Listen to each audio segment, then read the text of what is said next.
Bonjour et bienvenue. Aujourd'hui, on se penche sur une affaire qui a marqué l'imaginaire collectif, Roswell. Un incident en 1947 au Nouveau-Mexique qui est devenu un symbole mondial du mystère OVNI. On va essayer de démêler un peu tout ça. Oui, bonjour.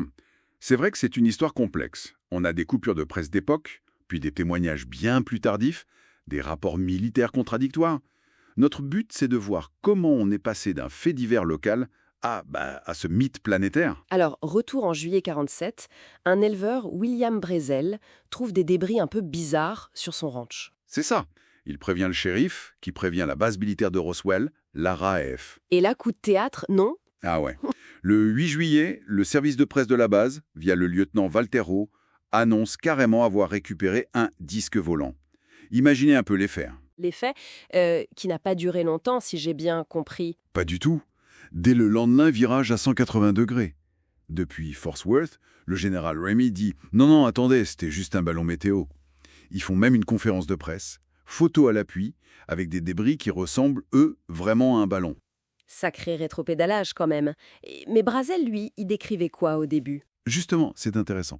Dans une interview au journal local, il parle de bandes de caoutchouc, de feuilles d'étain, un genre de papier très solide, des petites baguettes. Il mentionne même du ruban adhésif avec des motifs floraux. Mais il insiste, pas de métal lourd, rien qui ressemble à un moteur. Et le FBI s'en est mêlé aussi? Peut-être un réflecteur radar, accroché sous un ballon. Ça tendait déjà vers l'explication du ballon, en fait. Et puis, plus rien pendant presque 30 ans. L'affaire tombe dans l'oubli. Et jusqu'à la fin des années 70, qu'est-ce qui se passe pour que ça revienne sur le tapis? C'est une interview clé. En 1978, un ufologue connu, Stanton Friedman, retrouve Jesse Marcel. L'officier de renseignement de Roswell qui était allé voir les débris en premier. Exactement. Et là, Marcel lâche une bombe médiatique. Il affirme que les vrais débris étaient incroyables, pas de ce monde, et que l'armée a organisé une mise en scène avec un ballon météo pour cacher la vérité. 30 ans après. Et suffit à tout relancer? Eh bien, oui. Son témoignage devient la base d'un livre en 1980, The Roswell Incident.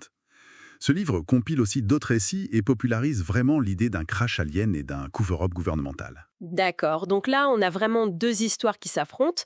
D'un côté, l'hypothèse extraterrestre. Qui repose beaucoup sur Marcel donc, mais aussi sur d'autres témoignages qui sont apparus plus tardivement.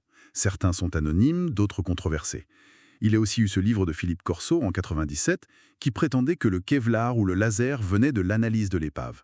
Mais bon, ça a été très critiqué, faute de preuves sérieuses. Et les fameux documents Majestic 12. Ah oui, ça aussi. Ça devait prouver l'existence d'un groupe secret sur les OVNI, mais le FBI lui-même a conclu que c'était des faux. Donc l'hypothèse alien, elle repose sur des témoignages tardifs et des éléments assez fragiles. Et l'autre version, alors? L'explication officielle, disons, sceptique.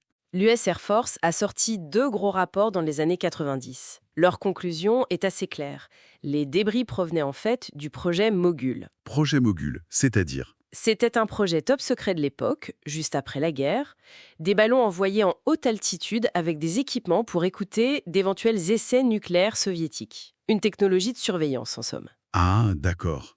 C'est beaucoup moins spectaculaire. Moins spectaculaire, mais ça colle avec le contexte de la guerre froide naissante et avec la description de certains débris légers, comme les réflecteurs radars. Mais alors, les histoires de corps d'extraterrestres récupérés, ça vient d'où?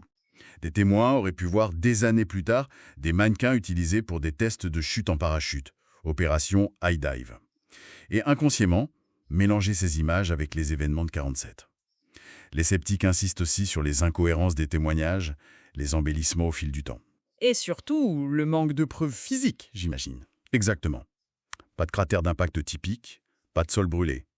Et surtout, aucun débris analysé qui se révèle non terrestre. Des documents militaires de 48 montrent même que l'Air Force cherchait encore des preuves d'OVNI à cette époque-là. Certains parlent même de désinformation. Oui, le rôle de certains agents comme Richard Doughty est parfois évoqué. L'idée serait qu'ils auraient pu diffuser de fausses pistes extraterrestres pour masquer d'autres secrets militaires, bien réels cela. Ça complique encore les choses. C'est fou comme cette histoire a imprégné la culture populaire. Roswell, c'est devenu un nom commun presque. Absolument. C'est un mythe moderne. Ça a généré des livres, des films, par dizaines, un tourisme important à Roswell même. Un sondage de 97 montrait qu'une majorité d'Américains croyaient au crash alien et à la dissimulation. Et la vidéo de l'autopsie de l'extraterrestre en 1995 avait fait un bruit énorme. Un impact médiatique fou, avant que son auteur, Ray Santilli, avoue des années plus tard que c'était un canular, une reconstitution. Ce qui est paradoxal, c'est que, même dans le milieu ufologique, l'affaire divise, non? Énormément. Il n'y a pas de consensus sur les détails. Où exactement ça s'est craché? Qui sont les témoins fiables?